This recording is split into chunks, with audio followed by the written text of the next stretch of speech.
Buenas tardes, querido grupo. Bienvenidos. Les recuerdo, por favor, chicos, como estas clases están quedando grabadas para que tengan cuidado con sus micrófonos. No los abran, por favor, porque se oye mucho ruido en el fondo. Entonces, ya teniendo esta instrucción nuevamente, Diógenes, ¿será que me puedes ayudar con la oración? ¿Estás disponible? Sí, Liliana, con mucho gusto. Listo, gracias. Bueno, ¿ya? Ya. Bueno, querido Dios, te damos gracias por una vez más reunirnos hoy en esta sala virtual, por facilitar los medios para que por intermedio de Liliana nos muestres el camino, nos muestres las palabras y seas tú quien oriente estas familias y estas personas que hoy complacidos estamos de escuchar tu santa palabra. Bendice a Liliana, bendice a cada uno de nosotros, de las personas que están en este momento, de las que están por venir, las que tienen dificultades, por favor, tráelas, límpiales el camino, Señor. Te damos gracias hoy. Bendito y alabado seas por siempre. Amén. Amén. Gracias, Diógenes. Sí, Señor, damos muchas gracias a Dios por estas bendiciones que nos está dando. Hoy es la cuarta clase. Le pedimos mucho al Señor que todos estos regalos de internet, de poder estar subiendo las clases a YouTube, pues yo creo que es una bendición para todos. Bueno, chicos, preparados con su cuaderno, con su esferito, su cafecito, chocolatico, lo que los acompaña siempre. Y empezamos nuestra clase del día de hoy. Recuerden que cuando terminemos, les puedo responder las preguntas que tengan. Recuerden que estamos haciendo un estudio del Nuevo Testamento y hace 8 días empezamos a ver el primer grupo del Nuevo Testamento, que son los evangelios. 4 libros que componen los evangelios y el primero es el libro de Mateo. Hace 8 días empezamos a ver la introducción y vimos un poco de cositas. Les recomiendo, los que no han visto la clase de hace 8 días, la pueden encontrar por YouTube. Simplemente ponen Liliana Parga y ahí encuentran el canal. Aprendimos hace 8 días que el libro, el Evangelio de Mateo, va dirigido directamente para los judíos porque el deseo de Mateo es presentar a Jesús como el Mesías. Mateo fue un discípulo directo del Señor Jesucristo y él lo que quería era demostrarle a sus compatriotas que este Jesucristo que estuvo en la tierra era el Mesías, el Salvador profetizado durante tanto tiempo en el Antiguo Testamento. Por eso la mayoría de las historias que Mateo nos cuenta sobre Jesucristo son aquellas que cumplen directamente profecías del Antiguo Testamento. Y eso es muy importante saber a quién va dirigido cada uno de los evangelios. Hace 8 días alcanzamos a ver el nacimiento del Señor Jesucristo. Recuerden ustedes, yo se los voy a repetir mucho porque esa es la manera en que los seres humanos aprendemos, que cuando Dios crea un mundo perfecto y coloca al ser humano, Adán y Eva, que fueron nuestros representantes legales, los representantes de la humanidad, los coloca en ese sitio perfecto conocido como el paraíso, como el Edén. Ese paraíso se pierde. Esa vida perfecta se pierde y como se pierde por un hombre, por Adán, Dios nos da la oportunidad para que recuperemos eso que perdimos a través también de un hombre que es el Señor Jesucristo. Y es de eso se trata el Nuevo Testamento, presentarnos ya al Señor Jesucristo cuando viene aquí a la tierra para pagar por esa deuda que nosotros teníamos, de la cual el responsable fue nuestro representante legal, pero que nosotros heredamos por hacer parte de la raza humana. Entonces conocimos el nacimiento de Jesucristo, hablamos también, vimos que Jesús nace en un hogar, y se cría como todo judío de la época. La Biblia nos dice que crece en estatura y crece en conocimiento y hace todo lo que un niño, un adolescente y un joven judío hacía en la época. No crean ese cuento pues de que la Biblia no habla de la juventud de Jesús y que se fue por allá a la India a estudiar. Eso es totalmente antibíblico. Ahí es muy clara la Biblia cuando nos dice que estuvo en su hogar paterno como lo hacían todos los judíos. El que no se casaba a los 30 años salía de la casa, como hizo el Señor Jesucristo. Tiene su encuentro con su primo Juan, el Bautista, precisamente que lo bautiza, y se va para el desierto a realizar algo muy hermoso que es un ayuno. Por 40 días Jesús está en el desierto ayunando porque se tiene que preparar espiritualmente para ese ministerio tan importante que va a comenzar el Señor Jesucristo aquí en la tierra, que es recuperarnos eso que nosotros perdimos. Satanás aprovecha esa oportunidad para tentarlo, lo tienta, trata de que él deje de cumplir esa misión, ese objetivo, lógicamente no lo logra. Y aquí entonces dejamos hace 8 días. Les recuerdo a ustedes que el Señor Jesucristo se movió, su ministerio estuvo entre Judea y Galilea. Aquí como lo pueden ver en el mapa. Jesús nace en Belén, en un pequeño poblado cerca a Jerusalén, pero se cría en Nazaret. Recuerdan que le toca al Señor Jesús, a José y a María huir a Egipto porque lo quería matar Herodes, y cuando regresa a Egipto se establece en Nazaret, por eso se conocía como Jesús de Nazaret, a pesar de haber nacido en Belén. Y ahí empieza su ministerio. Realmente geográficamente no es muy grande. Él se mueve únicamente entre esos sectores, entre lo que es Judea y Galilea, Samaria. En esas poblaciones es que él está mientras está aquí en la tierra. En sus 3 años y medio de ministerio se mueve solamente por ese sector. Y seguimos entonces. Vamos para Mateo capítulo 4, versículos del 18 al 20 dice: mientras caminaba junto al mar de Galilea, Jesús vio a dos hermanos. Uno era Simón, llamado Pedro, y el otro Andrés. Estaban echando la red al lago, pues eran pescadores. Vengan, síganme, les dijo Jesús, y los haré pescadores de hombres. Al instante dejaron las redes y los siguieron. Si ven que también apenas oyen la voz del Señor Jesucristo, dejan todo y lo siguen. Resulta que estos fueron los primeros discípulos que Jesús llamó, Pedro y Andrés, que eran hermanos y tenían un oficio bien definido, eran pescadores, estaban haciendo su labor, estaban siendo productivos. Ellos no eran analfabetas como algunas personas pensaban, no eran intelectualmente preparados, pero tampoco eran analfabetas, tenían un oficio definido y seguramente pues no eran tan pobres. En esa época pues los judíos estaban bajo el yugo del Imperio Romano y pues no podían hacer mucho dinero, pero tampoco eran tan pobres, vivían con lo necesario. Y son los primeros discípulos que llama el Señor Jesucristo. Más adelante vamos a ver la lista completa de los discípulos y ahí les voy a hablar un poquito más de cada uno de ellos. Entonces sigamos lo que nos dice la palabra. Versículos 21 y 22. Más adelante vio a otros dos hermanos, Jacobo y Juan, hijos de Zebedeo, que estaban con su padre en una barca remendando las redes. Jesús los llamó y dejaron enseguida la barca y a su padre y los siguieron. Otros que nuevamente, inmediatamente el Señor Jesucristo los llaman, abandonan todo. Muy seguramente eran conocidos de Pedro y de Andrés porque eran el mismo lago, se debieron criar juntos, trabajaban en el mismo oficio. Fíjense que tenían su propia barca, o sea que tenían una industria de pesca no tan pequeña. Estaba bien definido su oficio. A estos dos personajes se les da el título de Boanerges o Boanerges. Más adelante Jesús les llama así, que significa hijos del trueno, porque tenían un temperamento. Más adelante cuando estemos viendo características de ellos se van a dar cuenta, eran muy temperamentales. Y por eso el Señor Jesús les dio este apodo de hijos del trueno. Y me causó curiosidad porque no sé qué días estaba oyendo en la radio un pastor que empezó a predicar y se llamaba Boanerges el pastor. Entonces seguramente los papás les llamó la atención el nombre en la Biblia y le pusieron a su hijo Boanerges, pero realmente eso significa hijos en plural, hijos del trueno. Bueno, sigamos. Vamos entonces para los versículos 23-25.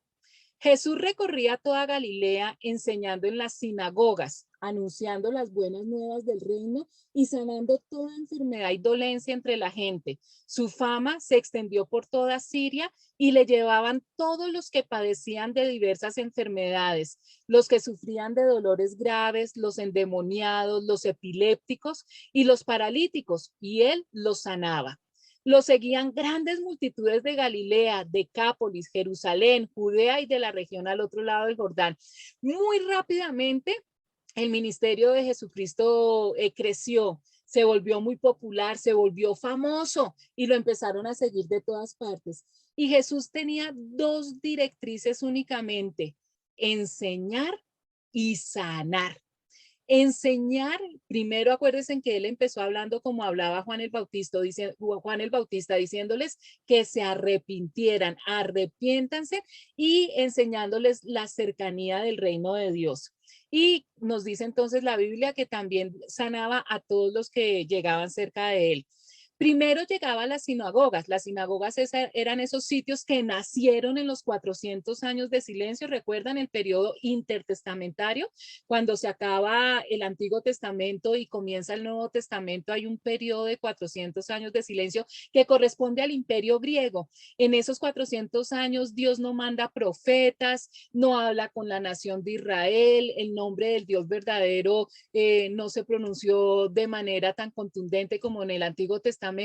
Por eso es que prolifera tanto la mitología griega, hasta que por primera vez, después de 400 años de silencio, llega el primer profeta, que es Juan el Bautista, para anunciar directamente la venida del Mesías, del mayor de los profetas, de Jesucristo. Entonces Jesús iba a las sinagogas primero para hablarle a los judíos de ese arrepiéntanse y porque viene el reino de los cielos. Pero se van a dar cuenta ustedes que la mayoría de los judíos no aceptaron a Jesucristo, trataron de matarlo, se burlaban, no le creían.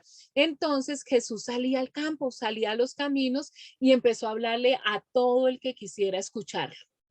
Entonces, así fue que empezó su ministerio. Primero trató de llevar la palabra de Dios a sus compatriotas, a los sacerdotes de la ley, a los que supuestamente conocían también todas las profecías y que deberían haber estado esperándolo y haberlo reconocido enseguida por tantas profecías y señales que había de la llegada del Mesías.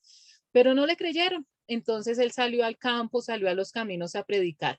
Y nos dice que sanaba las enfermedades. Cuando está hablando de enfermedades, habla de aquellos agentes ocasionados, aquellos problemas físicos, pero no se limita solamente a los problemas físicos, a las enfermedades, sino dice que también todas las dolencias. Cuando hablamos de dolencias se refiere a problemas emocionales. El Señor Jesucristo también aliviaba dolencias emocionales, temores, angustias, y esto mismo sigue haciendo hoy en día. Dios, a través de la oración, por medio del Señor Jesucristo, puede sanar enfermedades físicas y dolencias emocionales. Sigamos entonces. Dice capítulo 5, versículo 1, 2. Cuando vio a las multitudes, subió a la ladera de una montaña y se sentó. Sus discípulos se le acercaron y tomando él la palabra comenzó a enseñarles diciendo: y llega un momento en que es tanta la multitud que a él le toca subirse en una partecita más alta para poder hablarles, para que lo vean y también para que el viento le ayude con la voz y que se escuche en todas partes. Y esto es muy importante porque a partir de este capítulo, del capítulo 5 al capítulo 8, el Señor Jesucristo habla una cosa hermosísima que nosotros alcanzamos a ver hace 8 días y se llama el Sermón del Monte. Aquí en este versículo empieza el tan famoso Sermón del Monte, que es conocido como la constitución del reino de Dios. Ustedes saben que en todos los países hay una constitución, ¿no es cierto? Que es para que los ciudadanos de un país pues sepan sus deberes, sepan sus derechos, las leyes, las reglas. Pues todo lo que nosotros vamos a aprender en estos capítulos se considera la constitución del reino de Dios, porque nosotros los cristianos, los que hemos recibido a Jesucristo como Señor y Salvador, ahora tenemos una ciudadanía que es la ciudadanía del cielo. y ese reino que Dios promete que va a llegar nuevamente, donde Él va a ser el Rey de Reyes y Señor de Señores, tiene esta constitución, la cual nosotros como ciudadanos del cielo debemos conocer muy bien. Y este sermón del monte comienza con algo que la mayoría conoce muy bien y son las bienaventuranzas. La palabra bienaventuranza significa 3 veces dichosos. Esto quiere decir que lo que el Señor Jesucristo nos está enseñando acá, si nosotros lo ponemos en práctica, no es que nos vaya a hacer felices, sino que nos va a hacer 3 veces felices. Eso es lo que significa bienaventurados, 3 veces dichosos. Entonces es muy importante conocer lo que la Constitución del Reino nos enseña. Vamos entonces para versículos del 3 al 10. Dice: dichosos los pobres en espíritu, porque el reino de los cielos les pertenece. Dichosos los que lloran, porque serán consolados. Dichosos los humildes, porque recibirán la tierra como herencia. Dichosos los que tienen hambre y sed de justicia, porque serán saciados. Y aquí empieza un problema. La gente estaba feliz que Jesús los sanara. Imagínense quién va a estar bravo o triste porque uno está enfermo y alguien llegue y lo sane. Ya las cosas se empiezan a complicar cuando él empieza a predicarles diciéndoles que se arrepientan. Ya a algunas personas no les gusta ese cuento. Pero aquí sí se empiezan a complicar las cosas porque es que el Señor Jesucristo trae un mensaje totalmente diferente de lo que hasta el momento se había estado enseñando. Va en una ruta totalmente contraria, que inclusive hoy en día, para lo que el mundo enseña, lo que la mayoría de las personas están buscando, van tras cosas que supuestamente les van a dar la felicidad, y lo que Jesús enseña es totalmente contrario a lo que se enseña en todas partes. Mire lo que el Señor Jesucristo nos está diciendo que nosotros vamos a ser 3 veces dichosos si somos pobres, 3 veces dichosos si lloramos, 3 veces dichosos si somos humildes, ¿no? Al contrario, todo el mundo quiere tener la fama, la opulencia. 3 veces dichosos si tenemos hambre y sed. No queremos tener hambre y sed de justicia. Entonces, ¿sí ven? Se contrapone totalmente a lo que nos han enseñado. Nadie quiere ser pobre, llorar, ser humilde y tener hambre y sed de justicia. ¿Qué nos sigue diciendo el pasaje? Nos dice: dichosos los compasivos, porque serán tratados con compasión. Dichosos los de corazón limpio, porque ellos verán a Dios. Dichosos los que trabajan por la paz, porque serán llamados hijos de Dios. Dichosos los perseguidos por causa de la justicia, porque el reino de los cielos les pertenece. Entonces aquí nos dice el Señor que nosotros debemos tener, los cristianos, los que amamos al Señor Jesucristo, debemos tener ciertas características para poder tener esa ciudadanía de los cielos. Y nos dice que debemos ser compasivos.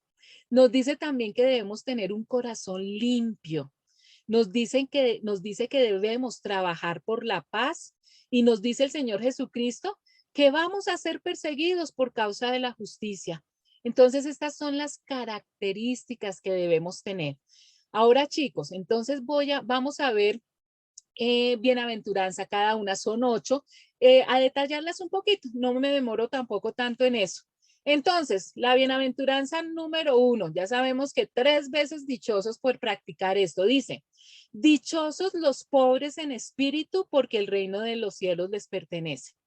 Aquí esta pobreza de la que está hablando el Señor Jesucristo no tiene nada que ver con la pobreza económica, con la pobreza material.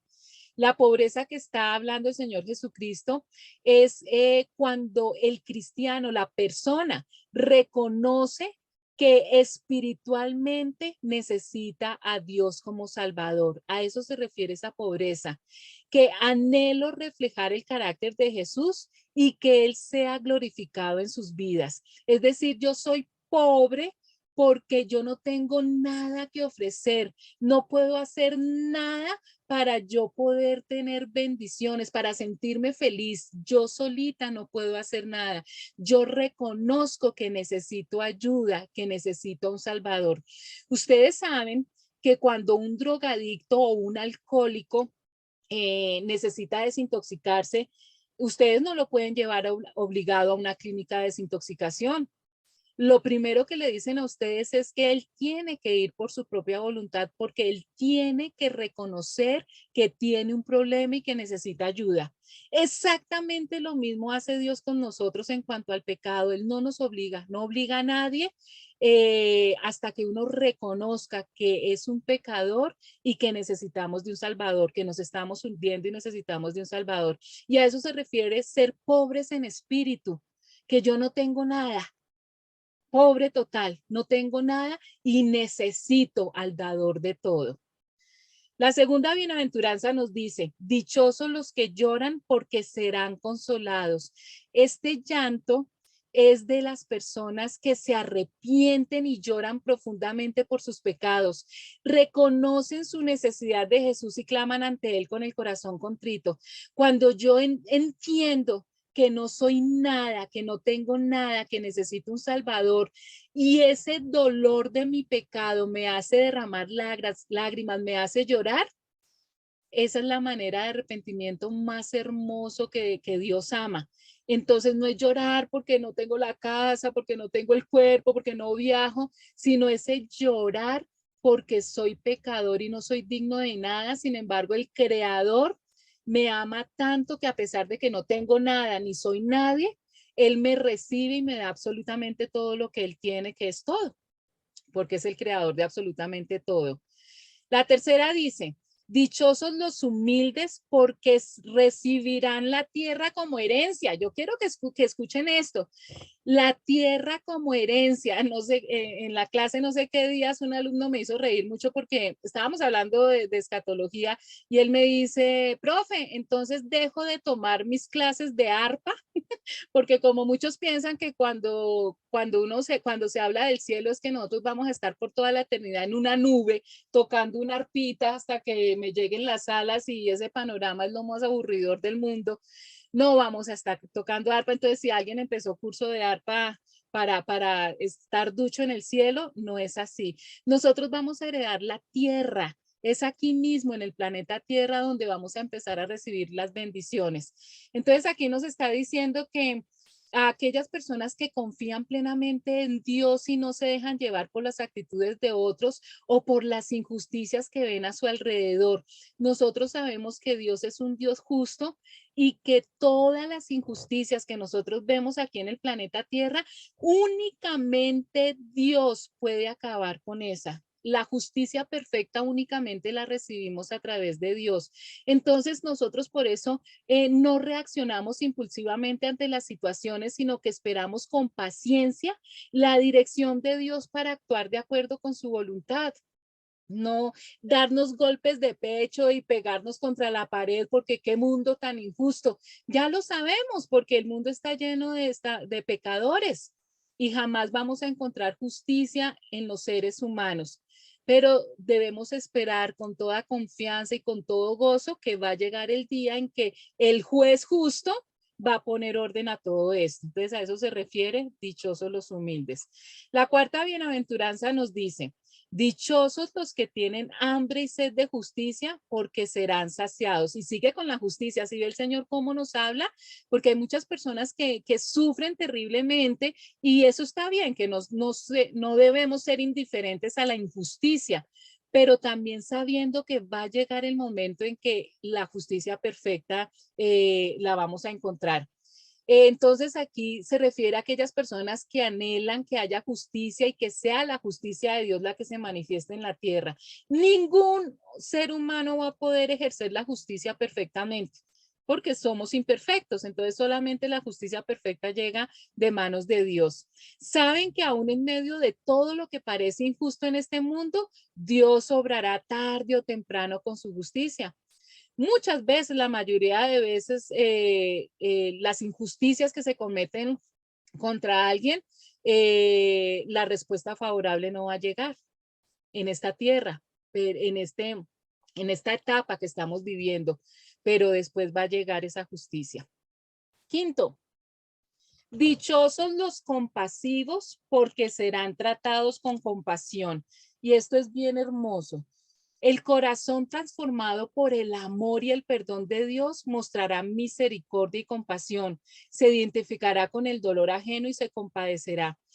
Desafortunadamente por el mundo que estamos viviendo, las carreras, todas las situaciones que estamos viviendo, el ser humano se ha vuelto supremamente egoísta y eso lo dice también la Biblia en las profecías, pensando únicamente en mi bienestar y olvidándonos totalmente de la persona que está a mi lado. Pienso en mí y si acaso en mi entorno, mi familia más cercana, en mi hogar. Y el resto del mundo se nos olvida. Entonces aquí nos está hablando de la importancia de la compasión, que si nosotros queremos que Dios tenga compasión por nosotros, también debemos tener compasión por las personas que nos rodean. Entonces, el compasivo se esfuerza en entender la situación de los otros. La mayoría de veces nosotros criticamos terriblemente porque una persona actúa de una manera o actúa de otra manera o está pasando por momentos bien difíciles y se nos olvida, y me incluyo en eso, yo también tengo que pedirle mucho perdón a Dios por eso, que no podemos entender la situación de otra persona o por qué está actuando de esa manera sin conocer su contexto, sin saber exactamente por lo que ha pasado, lo que llamamos ponerse en los zapatos de la otra persona. Entonces, eso ayuda mucho a comprender por qué una persona actúa de una manera u otra. Sexto, dichosos los de corazón limpio porque ellos verán a Dios. Tener un corazón que se inclina hacia las cosas que agradan a Dios, eso se refiere a un corazón limpio. Para yo, por amor a Dios, pues trato de hacer todo lo que le agrada a Él. Cuando yo amo a una persona, cuando yo me enamoro, el hombre se enamora de esa chica, la chica se enamora de ese chico, sobre todo al principio del noviazgo, ¿no? Tratan de hacer todo lo que le gusta a la otra persona. Ojalá eso durara después en el matrimonio. Después es al contrario, no solamente lo que me gusta a mí, no, pero cuando uno verdaderamente está enamorado, todo lo que uno hace, todo lo que uno dice es para agradar a la otra persona. Mi amor por Dios y por Jesucristo debe ser así, que tratar de todo lo que yo haga le agrade a Él. Y por eso pues yo debo saber qué es lo que le gusta al Señor Jesucristo y a Dios. Esto del corazón limpio hace parte del proceso de santificación. En el momento en que nosotros recibimos a Jesucristo como Señor y Salvador, recuerdan ustedes que tenemos un nuevo nacimiento y el primer regalo que recibimos es el Espíritu Santo, la tercera persona de la Trinidad, que es el que nos va a ayudar a cambiar, a que cada día nos parezcamos más al Señor Jesucristo. Y eso es un proceso que dura el resto de nuestras vidas, se llama el proceso de santificación. Y para entender más eso de ser santos, ¿qué significa ser santos? Es limpieza de corazón, pureza de mente e integridad en la conducta. Y el corazón limpio simplemente es estar atentos de la intención con que hacemos las cosas. Dios lo que mira es las intenciones de nuestro corazón. ¿Por qué tú haces lo que haces? ¿Cuál es la intención para que tú actúes así? Entonces, esa intención debe ser, primero, agradar a Dios y segundo, por amor a mi prójimo. Entonces, eso es lo que tiene en cuenta el Señor Jesucristo y eso se refiere a la limpieza de corazón. Séptimo, dichosos los que trabajan por la paz porque serán llamados hijos de Dios. Los que trabajan activamente a favor de la paz y no se refiere a salir a las calles con pancartas a manifestarse por la paz y terminar rompiendo el Transmilenio ni nada de eso. No, no se refiere a ese tipo de paz. Para los pacificadores su misión es reconciliar al mundo con Dios y ayudarles a vivir en paz. La paz no es externa, la paz es interna. La paz viene de adentro hacia afuera. Si yo no tengo paz interna, jamás voy a vivir en paz. Y esa paz interna únicamente la da el Señor Jesucristo.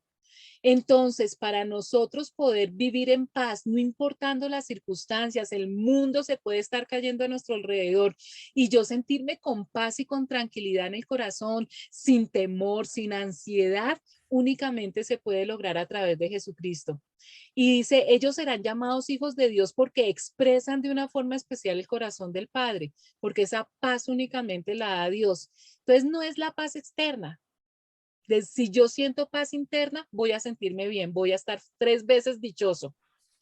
Y el último, la última bienaventuranza, dichosos los perseguidos por causa de la justicia, porque el reino de los cielos les pertenece. Dios bendice a los que son perseguidos por hacer lo correcto. Y entre más avancemos en este mundo malvado y corrupto, más vamos a ver cómo es esa persecución por hacer lo correcto. La Biblia nos dice que al final de los tiempos, a lo bueno se le llamará malo y a lo malo se le llamará bueno. Y los que hacemos cosas buenas, vamos a ser los intolerantes, vamos a ser los incorrectamente políticos, vamos a ser los que estamos mal y vamos a ser perseguidos. Entonces Dios dice que no nos preocupemos, que nosotros en todo caso vamos a ser 3 veces dichosos, así para el mundo estemos mal. Entonces, a que Dios bendice mucho a los perseguidos por hacer lo correcto. Estas son las personas que no se quedan calladas cuando ven que se maltrata a un indefenso. Por favor, ahorita estamos viviendo lo de hoy o ayer, ya aprobaron, ¿no es cierto? Lo del aborto, pero eso lo sabíamos que iba a pasar y las cosas se van a poner peor. Personas que trabajan en busca de soluciones para que todos vivan en paz y reciban respeto, no de crear más problemas, sino de traer soluciones. Entonces, así comienza la constitución del reino de Dios con estas palabras. Hay un micrófono abierto.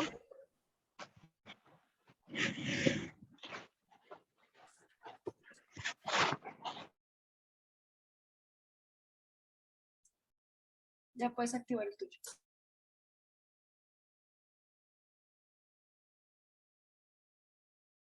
Ya es que lo tenía en otro lado. ¿Ya me escuchan?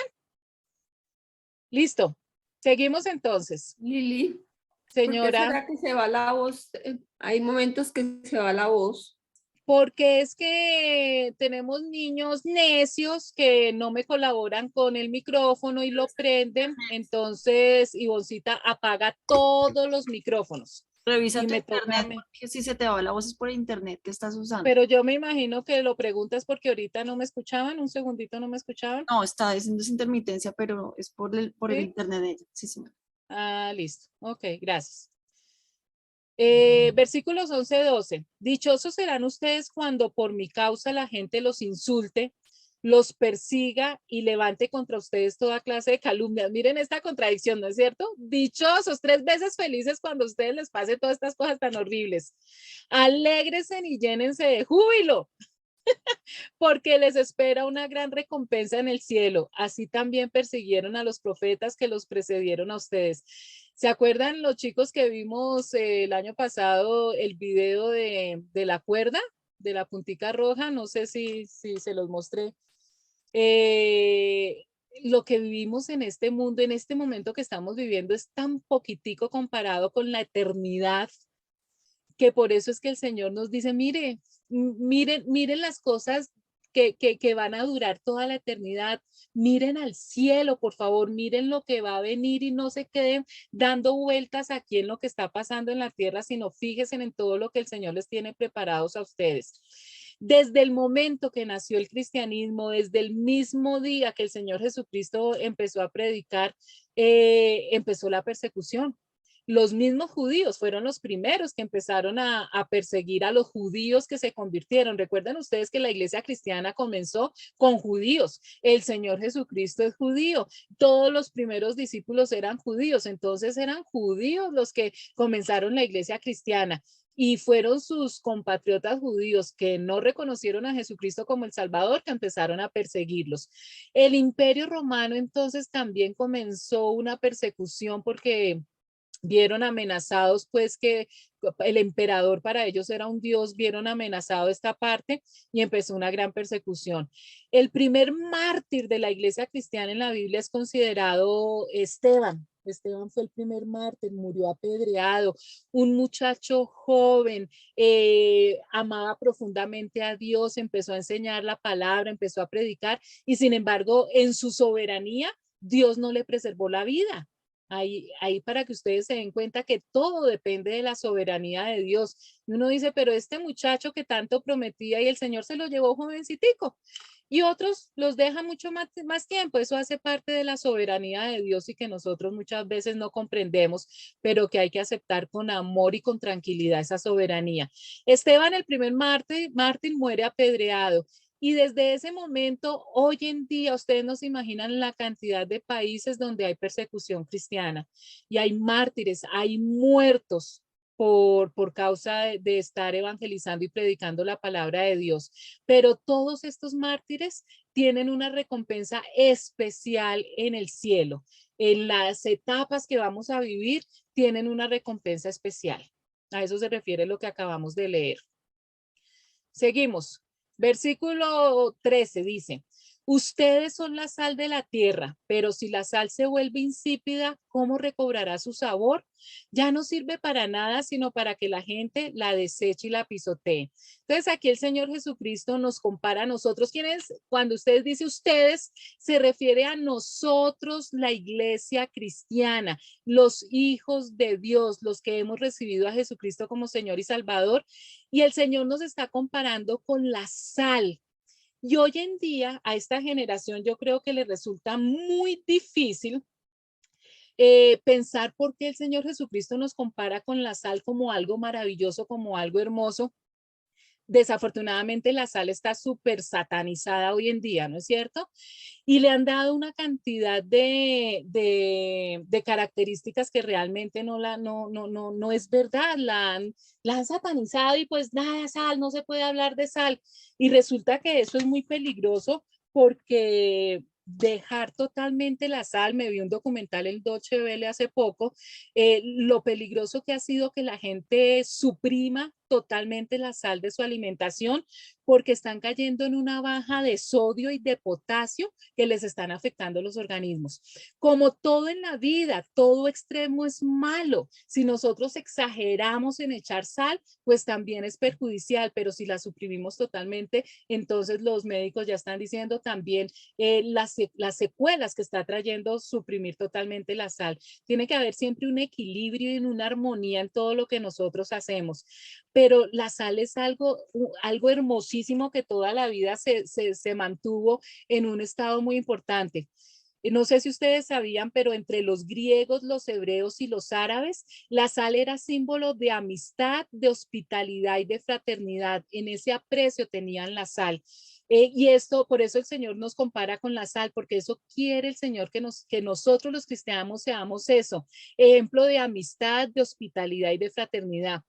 Y Jesús nos recuerda y nos dice, no se olviden que ustedes son la sal de la tierra, es decir, que ustedes tienen que ser amigos verdaderos, tienen que ser hospitalarios, tienen que tener un amor fraternal con todo el mundo.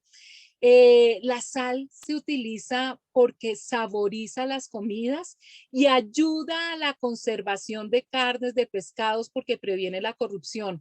En la antigüedad, cuando no existían todavía las neveras, para que la carne no se dañara tan rápido, la salaban. Entonces la sal previene la corrupción.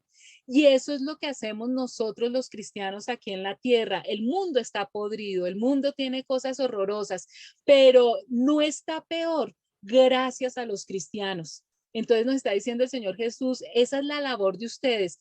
Ahora, yo sé que hay gente que se acostumbró ya a comer sin sal. Yo la verdad eso no lo he podido hacer. Sí, le he rebajado, pero no tanto como quisiera. Pero no hay más feo que un huevo sin sal, aguacatico sin sal. La sal le da sabor a la comida, la pone más rica y así debemos ser los cristianos, traerle sabor a la vida, que donde hay gente pesimista, donde hay gente amargada, lleguemos nosotros con esa esperanza y ese optimismo. Nos está diciendo el Señor Jesucristo que debemos ser así. Infortunadamente no lo cumplimos tanto como el Señor Jesucristo nos lo enseña. Su presencia pasa desapercibida de la sal, a no ser que se sale mucho, pues lógicamente que uno se da cuenta.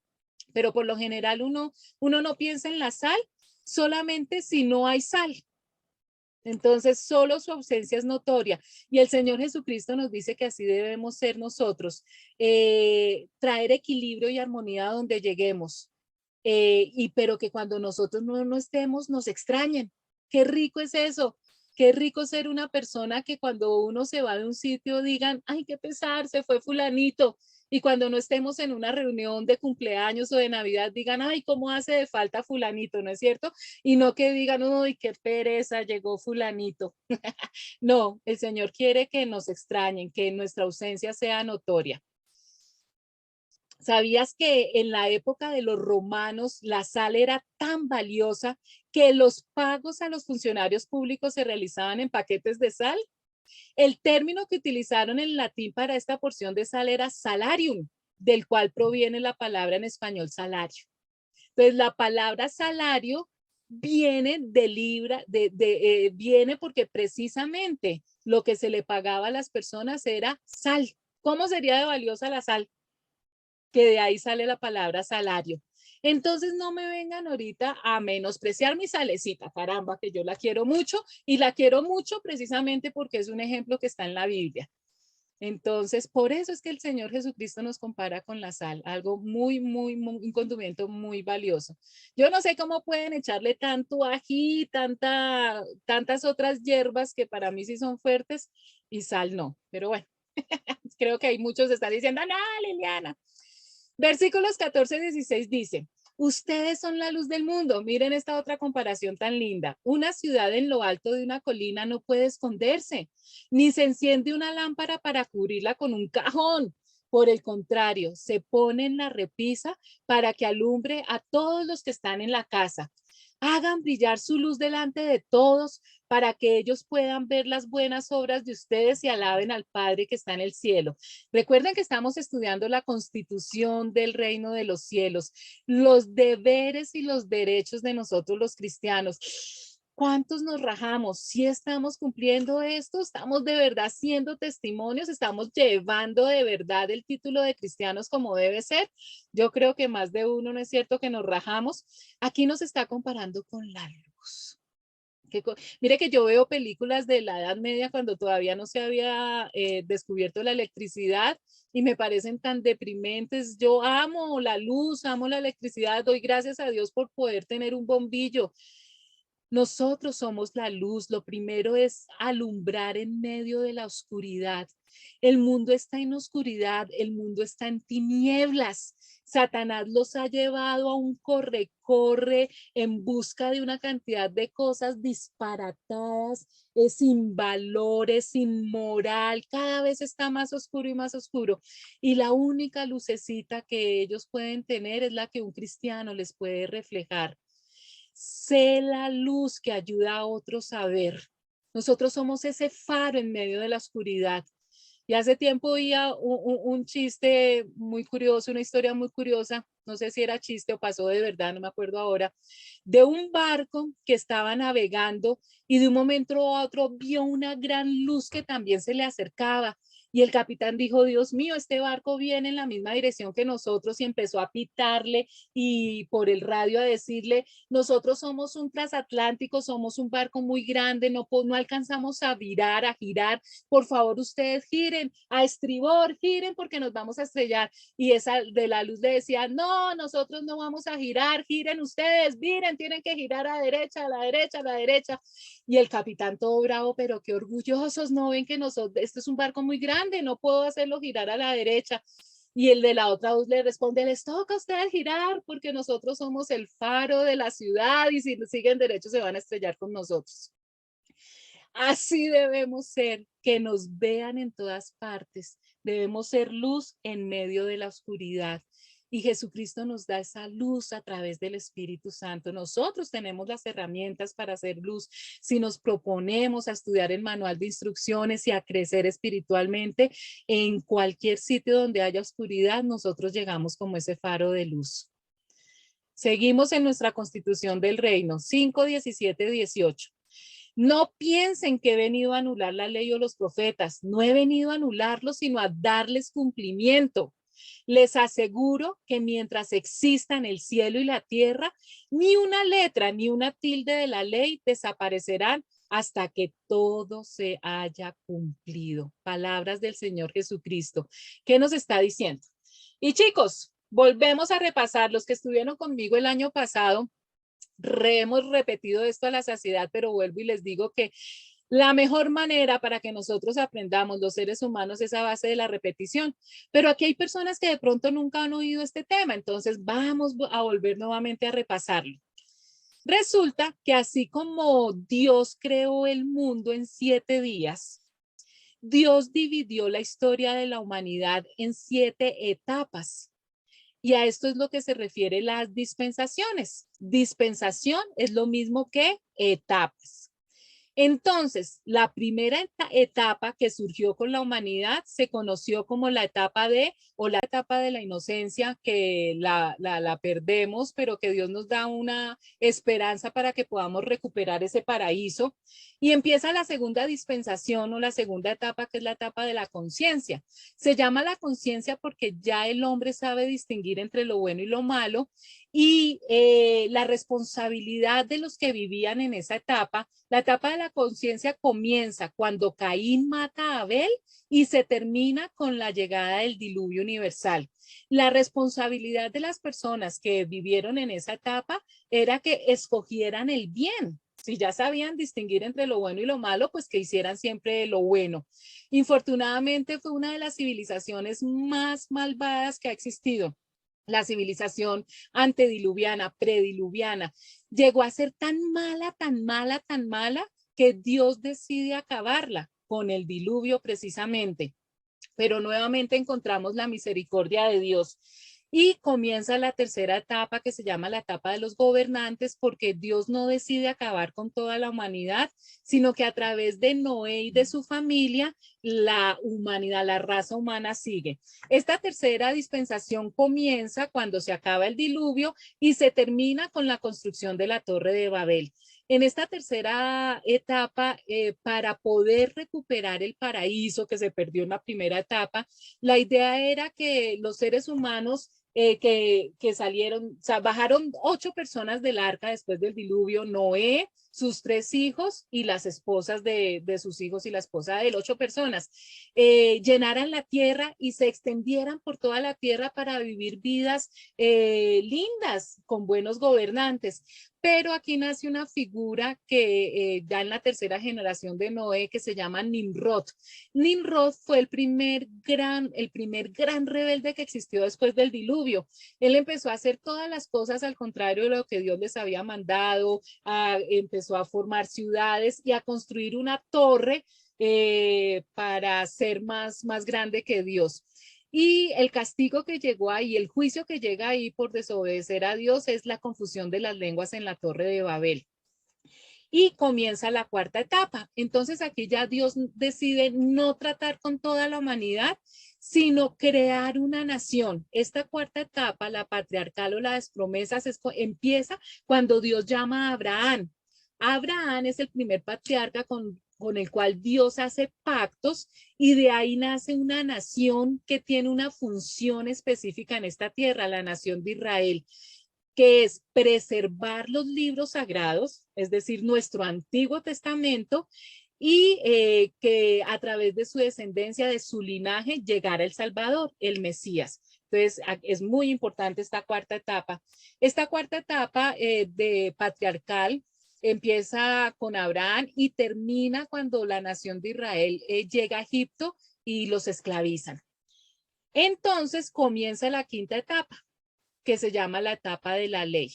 Esta etapa empieza cuando Moisés, gracias a Dios, saca a la nación de Israel de Egipto, nuevamente reconquistan la tierra prometida y dura hasta la resurrección de Jesucristo. Y toda esta historia es ¿por qué? Porque el versículo que acabamos de leer nos dice que Jesús no vino a cumplir la ley, no a anularla. ¿Por qué? Porque Jesús nace estando esta etapa vigente, y la responsabilidad de las personas que vivieron en esta dispensación era precisamente cumplir la ley. Pero esta etapa se acaba con la resurrección de Jesucristo. y empieza la sexta etapa, que se llama la etapa de la gracia o de la iglesia, que es la etapa que estamos viviendo en este momento. Esta etapa comienza con Pentecostés y se va a acabar con el rapto de la iglesia. Para los que no están familiarizados con estos términos, tranquilos que más adelante esto hace parte de escatología. Y vamos a ver entonces todo lo de escatología más adelante. Esta sexta etapa, que es la que estamos viviendo en este momento, ya está a punto de finalizar. Y va a comenzar la séptima etapa o la séptima dispensación que la vamos a vivir aquí en el planeta Tierra.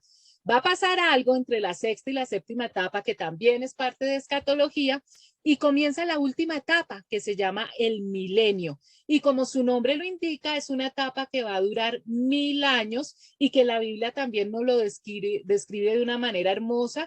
Y en nuestro estudio del Nuevo Testamento vamos a poderla estudiar muy bien. Pero la Biblia no acaba aquí la historia. Así ve que Dios nos cuenta absolutamente todo lo que tiene planeado para nosotros. Después de que se terminen estas 7 dispensaciones, la Biblia termina contándonos que viene una vida completamente diferente para los que hemos recibido a Jesucristo como Señor y Salvador y se conoce con el nombre de la Nueva Jerusalén. Entonces, simplemente esto es un abrebocas de lo que vamos a seguir estudiando en el Nuevo Testamento para que se me animen y sigan viendo las clases. Esto es entonces para confirmarles que Jesucristo vino en la dispensación de la ley, por lo tanto, él cumplió la ley, porque eso era lo que tenían que hacer las personas que vivían en esta etapa. Pero nosotros estamos en la dispensación de la gracia y lo que nosotros tenemos que hacer en esta dispensación para recuperar el paraíso perdido es creer y recibir a Jesucristo como nuestro Salvador y Señor. Es lo que nos corresponde, la responsabilidad que nosotros tenemos en esta etapa para recuperar el paraíso perdido. Sigamos entonces. Versículos del 19 al 20 dice: todo el que infrinja uno solo de estos mandamientos, por pequeño que sea, y enseña a otros a hacer lo mismo, será considerado el más pequeño en el reino de los cielos. Pero el que los practique y enseñe será considerado grande en el reino de los cielos. Porque les digo a ustedes que no van a entrar en el reino de los cielos a menos que su justicia supere a la de los fariseos y de los maestros de la ley. Y aquí es otra enseñanza totalmente contraria a lo que veníamos, a lo que se venía creyendo. Las personas no llegan a ser justas por la observancia de la ley judía. Es lo que el Señor Jesucristo les estaba diciendo en este momento, les estaba enseñando a los judíos. Los judíos eran estrictos en cumplir la ley y sobre todo los fariseos, los maestros de la ley. Eran estrictos y aquí el Señor Jesucristo les está diciendo, no, ya no más, ya no más. No van a estar ustedes justificados, no van a ir al cielo, no se van a salvar por cumplir la ley. Ya desde este momento es por la fe en Cristo Jesús. Esto es lo que se conoce como justificación solo por la fe, justificación por la fe, que el único que pudo ser justo, perfecto al 100% fue el Señor Jesucristo. Nosotros jamás lo lograremos. Ninguna persona en esta tierra va a poder cumplir al 100% la ley. Y la misma ley dice que si se infringe uno de los mandamientos de la ley, uno solo, ya queda maldito para siempre. Y absolutamente ningún ser humano ha podido cumplirlos. Entonces, por eso le tocó al mismo Dios hacerse hombre, para él cumplirlos y él ser justo. Pero él nos pone a nosotros su manto de justificación. Es como si nos pusiera un abrigo y un disfraz y nos vuelve a nosotros justos. Gracias a la labor de Jesucristo que sí logró cumplir al 100% toda la ley. Entonces, por eso nosotros nos hacemos justos por la fe en Jesucristo y de esa manera es que recuperamos el paraíso perdido. Y eso se refiere al buen testimonio. Nosotros tenemos esa justicia del Señor Jesucristo, no porque nosotros seamos justos ni seamos perfectos, pero Jesús nos pone su manto y por eso nosotros debemos ser buen testimonio. Muchas personas lo único que van a saber de Jesucristo es lo que nos ven hacer a nosotros.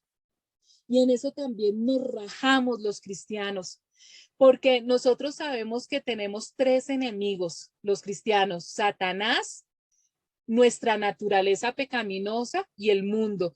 Pero yo siempre agrego un cuarto, y es el mal testimonio de algunos cristianos. Ha hecho que más gente no quiera llegar a los pies de Jesucristo o se aparte de Jesucristo por el mal testimonio de algunos cristianos. Y por eso tenemos que estar tan conscientes de lo que nosotros hacemos y pedirle perdón al Señor y estar muy atentos de dar ese buen testimonio. Seguimos. ¿Cómo vamos de tiempo? Bien. Mateo 5, 21, 22 dice: ustedes han oído que se dijo a sus antepasados, no mates, y todo el que mate quedará sujeto al juicio del tribunal. Lógico. Pero yo les digo que todo el que se enoje con su hermano quedará sujeto al juicio del tribunal. Es más, cualquiera que insulte a su hermano quedará sujeto al juicio del consejo, y cualquiera que lo maldiga quedará sujeto al fuego del infierno. Chicos, a nosotros que nos gusta estar maldiciendo, maldecir es hablar mal. Nosotros, los latinoamericanos, los colombianos, somos muy maldicientes. ¿Saben sobre todo con quiénes? Con los políticos.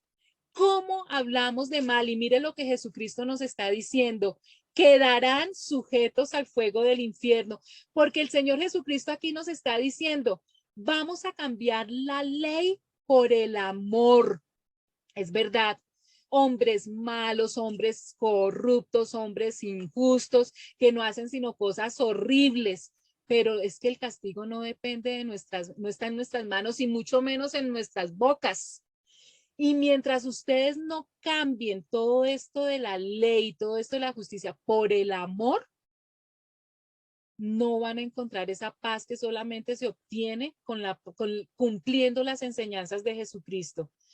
Entonces, hay que cambiar esos parámetros, esos paradigmas que tenemos. Mateo 5, 23, 24. Por lo tanto, si estás presentando tu ofrenda en el altar y allí recuerdas que tu hermano tiene algo contra ti, deja tu ofrenda allí delante del altar. Ve primero y reconcíliate con tu hermano, luego vuelve y presenta tu ofrenda. Como los fariseos, los judíos querían cumplir la ley tan estrictamente, y se habla del diezmo y de las ofrendas que había que llevarlas al templo. Lo que les está diciendo el Señor Jesucristo es, sí, bueno, eso está bien, porque hay que pagar un diezmo, hay que pagar unas ofrendas, pero de nada les sirve a ustedes si ustedes están teniendo problemas con su prójimo, si en su corazón no hay amor. Entonces está diciendo, primero, para que yo les reciba esas ofrendas bien, reconcíliate primero con tu hermano. Y aquí no se está refiriendo al hermano de sangre únicamente, sino al prójimo, todas las personas que están cerca de mí, y mucho más con las personas que uno ni siquiera conoce, sino que ven una pantalla. Entonces, ahorita que empiezan elecciones, pilas con esa boca. Si a ustedes les parece que una persona no está actuando correctamente, ore por ellas, ore para que cambien, para que tengan un encuentro con el Señor Jesucristo, para que el Señor bendiga esta nación. Porque entre más hablan ustedes maldiciones, la bendición se aleja cada vez más del país. Entonces, tienen que cuidar ese vocabulario, esas palabras que salen de sus bocas. Vamos para versículos 25, 26. Si tu adversario te va a denunciar, llega a un acuerdo con él lo más pronto posible. Hazlo mientras vayan de camino al juzgado, no sea que te entregue al juez y el juez al guardia y te echen en la cárcel. Te aseguro que no saldrás de allí hasta que pagues el último centavo. Si ven todas estas instrucciones del Señor Jesús, nosotros racionalmente decimos, no, yo no puedo hacer eso, yo no quiero hacer esto, yo lucho porque se me haga justicia, yo tengo derechos. No, aquí el Señor nos está diciendo, cede tus derechos por el amor. Hasta hay un dicho mundano que dice, más vale un mal arreglo que un buen pleito, ¿no es cierto? Entonces, sí, es ceder tus derechos, estar peleando por todo, que tutelas, que para el juez, que porque eso es justo y que sí, puede ser muy justo, pero Dios quiere que nosotros demos el ejemplo de amor y de ceder mis derechos para evitar pleitos y que haya paz. Eso es lo que el Señor nos está pidiendo, que nosotros los cristianos tenemos que ser árbitros, tenemos que traer paz y no los que enciendan el fuego. Así sea que yo pierda. Puedo perder dinero, puedo perder algo material, pero todo esto va a ser recompensado verdaderamente en el momento y con las cosas que vale la pena. Mientras nosotros no entendamos esto, no vamos a crecer espiritualmente y lo peor de todo, no vamos a recibir esas bendiciones que Dios nos está prometiendo. Versículos 27 al 30. Ustedes han oído que se dijo, no cometas adulterio, pero yo les digo que cualquiera que mira a una mujer y la codicia, ya ha cometido adulterio con ella en el corazón. Por tanto, si tu ojo derecho te hace pecar, sácatelo y tíralo. Más te vale perder una sola parte de tu cuerpo y no que todo él sea arrojado al infierno.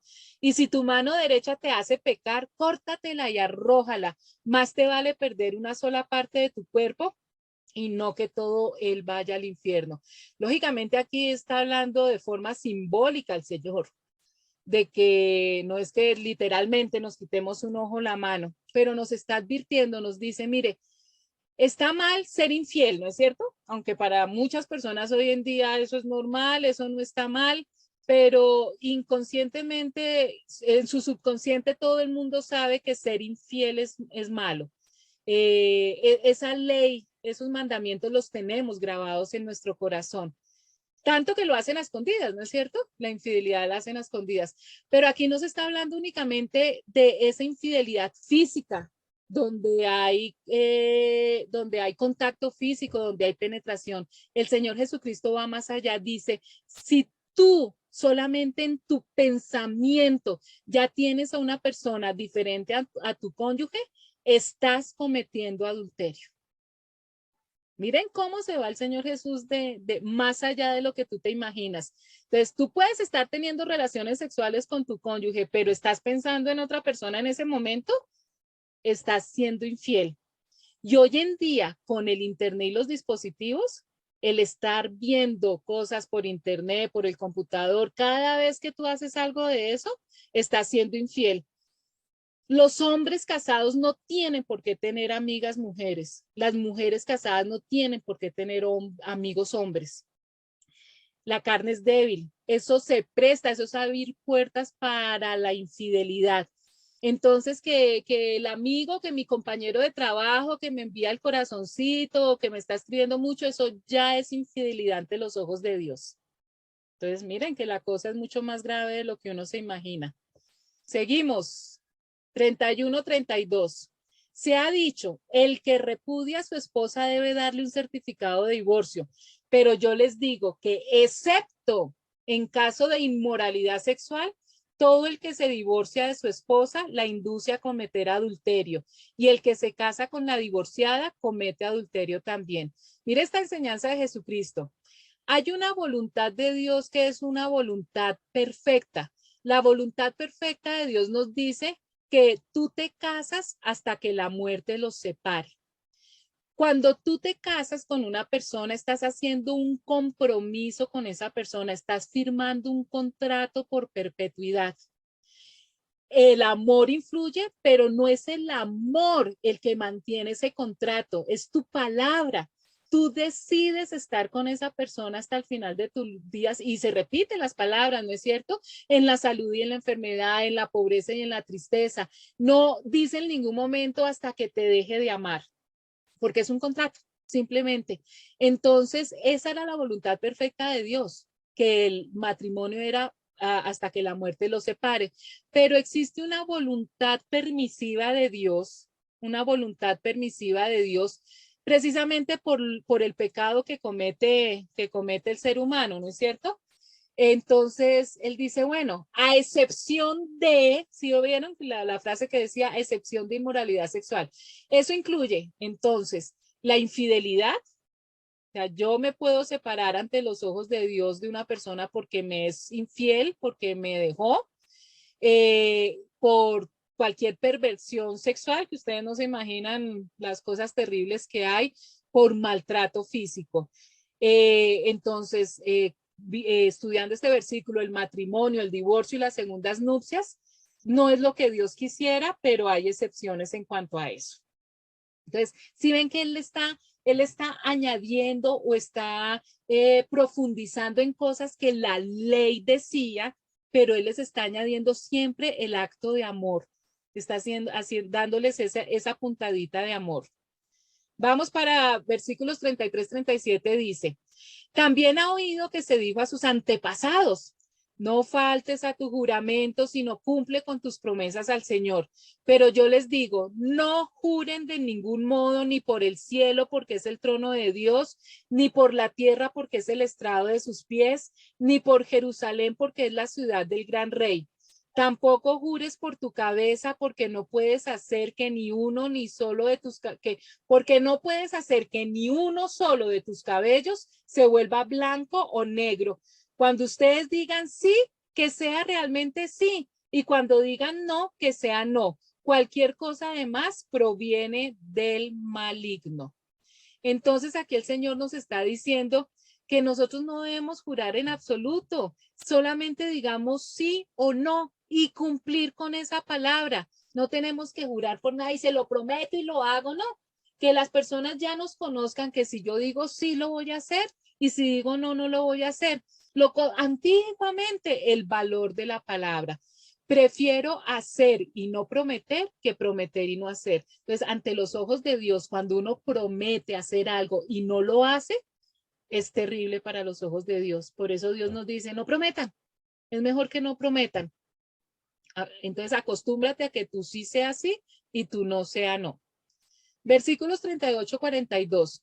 Ustedes han oído que se dijo ojo por ojo y diente por diente, pero yo les digo, no resistan al que les haga mal. Si alguien te da una bofetada en la mejilla derecha, vuélvele también la otra. Si alguien te pone pleito para quitarte la camisa, déjale también la capa. Si alguien te obliga a llevarle la carga 1 kilómetro, llévasela 2. Al que te pida, dale. Y al que quiera tomar de ti prestado, no le vuelvas la espalda. Nuevamente, el amor por encima de todo. El ojo por ojo del Antiguo Testamento fue una protección contra la venganza personal. Nunca se aplicó en el sentido de mutilación física, sino como una sanción proporcional al delito cometido. Antes de que se diera esta ley del ojo por ojo, entonces, si un miembro de una familia mataba a alguien, los de la otra familia se vengaban matando a todo el mundo, quemándole la casa, mejor dicho, era totalmente desproporcional el castigo con la falta y por eso es que se establece, no, tiene que ser proporcional el castigo con la falta, el ojo por ojo, el diente por diente, pero Jesucristo está diciendo, no, ya no va a ser así. Ya nosotros los cristianos, los que queremos recuperar ese paraíso perdido, tenemos que amar a todo el mundo, a nuestros enemigos, a los que nos hacen daño, ceder tus derechos, poner la otra mejilla, no estar buscando venganza, no estar buscando justicia. Dejen que Dios se va a encargar de esas personas que nos hacen daño. Cuando habla aquí de la milla extra, es que como el imperio romano era el que tenía subyugado a los judíos, si un soldado romano veía a un judío y el soldado romano tenía una carga, tenía un paquete grandísimo y pesado, la ley le permitía que llamara a cualquier judío para que llevara esa carga, para que le llevara esa carga. Pero la ley decía que solamente la podía llevar 1 milla. Entonces, ya se la cargué 1 milla, aquí le dejo su paquete. Y el Señor Jesús les dice, no, no, hagan más de lo que les piden. Si le piden que la carguen 1 milla, ustedes llévense las 2. Den más, la milla extra. 43, 48. Ustedes han oído que se dijo, ama a tu prójimo y odia a tu enemigo. Pero yo les digo, amen a sus enemigos y oren por quienes los persigan, para que sean hijos de su Padre que está en el cielo. Él hace que salga el sol sobre malos y buenos y que llueva sobre justos e injustos. Si ustedes aman solamente a quienes los aman, ¿qué recompensa recibirán? ¿Acaso no hacen eso hasta los recaudadores de impuestos? Y si saludan a sus hermanos solamente, ¿qué demás hacen ustedes? ¿Acaso no hacen esto hasta los gentiles? Por tanto, sean perfectos, así como su Padre Celestial es perfecto. Entonces, esto es hermosísimo porque el Señor nos está diciendo, hermosísimo y dificilísimo. Yo lo sé, lo sabemos, no es fácil, pero por eso tenemos la ayuda del Espíritu Santo y por eso debemos fortalecernos escuchando la palabra de Dios, orando, leyendo la Biblia, porque esto que el Señor Jesús nos está mandando no es fácil. Nuestra naturaleza, nuestra carne, sin darnos cuenta, si a nosotros nos pegan, nosotros automáticamente mandamos el puño. Es que ni nos damos cuenta. Y el Señor Jesucristo nos está diciendo, no, no pueden hacer eso. Tienen que amar a sus enemigos. Esta frase me gustó de Elon Musk, que ahorita está es tan famoso porque es aquel que está haciendo los viajes a Marte, ¿no? Tiene muchísima plata. Pero mira, me gustó esta frase de él que dice, pienso que es extraordinariamente ordinario que gente ordinaria elija ser extraordinaria. De una u otra manera todos somos ordinarios, somos gente común, somos seres humanos. Nosotros somos los que decidimos si seguimos siendo ordinarios o nos volvemos extraordinarios. Y la diferencia entre ordinario y extraordinario es ese pequeño extra. La persona ordinaria se venga, la persona ordinaria paga mal por mal, la persona extraordinaria paga bien por mal. Entonces esa es la invitación del Señor Jesucristo. No sean ordinarios, no sean del común. Yo quiero que la gente que viva en mi reino sea gente extraordinaria. Y esa es la invitación que nos está haciendo el Señor Jesucristo, que dejemos de ser gente del común y nos volvamos todos extraordinarios. Y se logra practicando lo que el Señor Jesucristo nos enseña en el Sermón del Monte. Entramos al capítulo 6, vamos a empezarlo, pero no lo vamos a desarrollar todo, no alcanzamos, que nos dice, cuídense de no hacer sus obras de justicia delante de la gente para llamar la atención. Si actúan así, su Padre que está en el cielo no les dará ninguna recompensa. ¿Se acuerdan las intenciones del corazón? El Señor ve con qué intención estamos haciendo algo. Nosotros podemos estar haciendo algo buenísimo, algo muy bueno, una buena obra, pero la estamos haciendo para que me agradezcan, para tener fama, para fortuna, porque me ahorra esa buena acción hacer algo, como muchos ricos y famosos que ponen fundaciones para ahorrarse en impuestos. Dios sí conoce la intención de nuestro corazón. Entonces aquí el Señor Jesucristo está diciendo, pilas, cuidado. Por eso cuando des a los necesitados, no lo anuncies al son de trompeta como lo hacen los hipócritas en las sinagogas y en las calles para que la gente les rinda homenaje. Les aseguro que ellos ya han recibido toda su recompensa. Más bien, cuando des a los necesitados, que no se entere tu mano izquierda de lo que hace la derecha para que tu limosna sea en secreto. Así tu Padre que ve lo que se hace en secreto, te recompensará. La Reina Valera decía, te recompensará en público. Entonces aquí la caridad debe ser anónima, de lo contrario es vanidad, simplemente para la foto, ¿no? Cuando servimos en el nombre de Jesús, Él es quien recibe toda la gloria. ¿Recuerdan que les enseñé cuál es la correcta intención de todo lo que nosotros hacemos? Darle la gloria a Dios y por amor a nuestro prójimo. 5:8 dice, cuando oren, no sean como los hipócritas, porque a ellos les encanta orar de pie en las sinagogas y en las esquinas de las plazas para que la gente los vea. Les aseguro que ya han obtenido toda su recompensa. ¿Cuál es la recompensa de estas personas que solamente lo hacen para que los demás los vean y los alaben? Pues esa es la recompensa, la alabanza de esas personas, nada más. Pero tú, cuando te pongas a orar, entra en tu cuarto, cierra la puerta y ora a tu Padre que está en lo secreto. Así tu Padre que ve lo que se hace en secreto, te recompensará. Y al orar, no hablen solo por hablar como hacen los gentiles, porque ellos se imaginan que serán escuchados por sus muchas palabras. No sean como ellos porque su Padre sabe lo que ustedes necesitan antes de que se lo pidan. Entonces, aquí tenemos que hacer una diferencia de lo que es rezar y lo que es orar. Rezar es elevar una oración a Dios, pero lo hacemos de acuerdo a un libreto ya definido. Y la característica fundamental es la repetición. Rezamos un Ave María, un rosario, un Padre Nuestro. No son nuestras palabras, sino las escribieron otros. Y las repetimos muchas veces sin darnos cuenta de lo que estamos diciendo. Están rezando un rosario, están diciendo una Ave María y están pensando en la olla del arroz o en cualquier otra cosa, porque se vuelve algo mecánico. Entonces el Señor Jesucristo nos está diciendo, no es rezar. Lo que ustedes tienen que hacer es orar. La oración es un diálogo íntimo con nuestro Padre. Y la característica destacada es la espontaneidad, es como hablar con un amigo. Yo no preparo un libreto para hablar con mis amigos. Cuando oro, mis palabras salen de mi espíritu de una manera espontánea. Oro para alabar a Dios o para agradecerle por sus bendiciones o para pedirle algo que necesito. La oración es un recurso de fe que nos ayuda a mantenernos comunicados con Dios. No es rezar, es orar.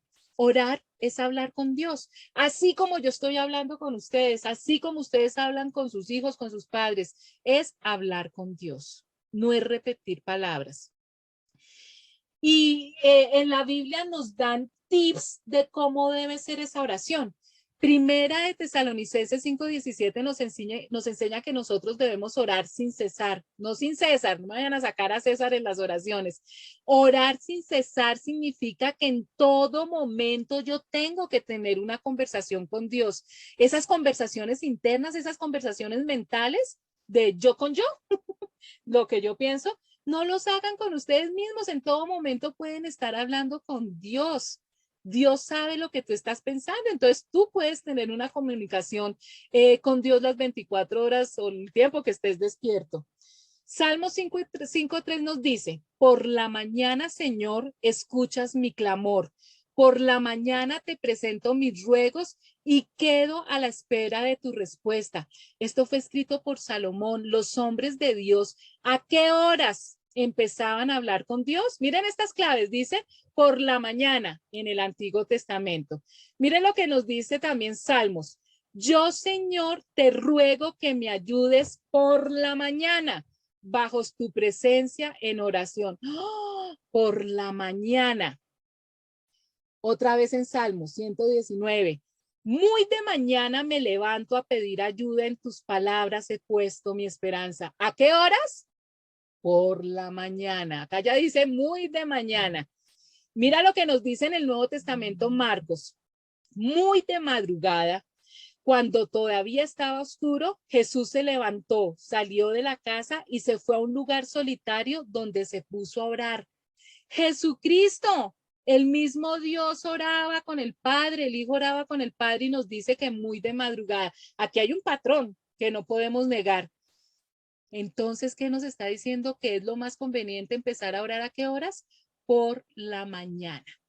Esa oración que nosotros hacemos por la mañana, la hacemos cuando nos levantamos. Lo primero que nosotros deberíamos hacer apenas nos levantamos es saludar a Dios, decirle buenos días, gracias Señor porque abrí los ojos, estoy viva, yupi. Y a mí por ejemplo me gusta primero bañarme y hacer después mis oraciones. Por la mañana yo dirijo mi alabanza a Dios, que ha sido y es mi única esperanza. Ese era un himno viejísimo que había. Esa oración que hacemos por la mañana lo conocemos nosotros como el devocional diario. Ese primer contacto que nosotros tenemos, que ya vimos tanto en el Antiguo, en el Nuevo Testamento y en palabras de Jesucristo, que se debe hacer por la mañana.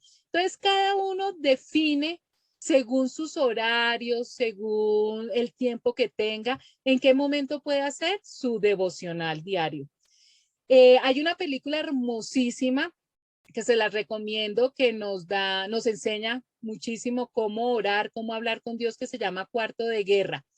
Para los que no saben, ahí, esta la pueden encontrar en Nexus, creo que estaba hace poco, la pueden comprar si quieren en librerías cristianas, pero hay una aplicación que se llama seriesbiblicas.net, Ivoncita ahorita se las va a escribir ahí en el chat, seriesbiblicas.net, todo seguido, seriesbiblicas.net, donde ustedes encuentran todo tipo de series y de películas hermosísimas. Ahí también está Cuarto de Guerra. Se la recomiendo mucho para que aprendan de una manera amena. Es una película muy linda.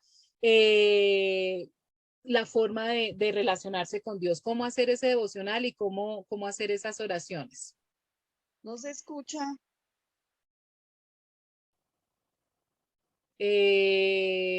¿A todo el mundo le está pasando eso?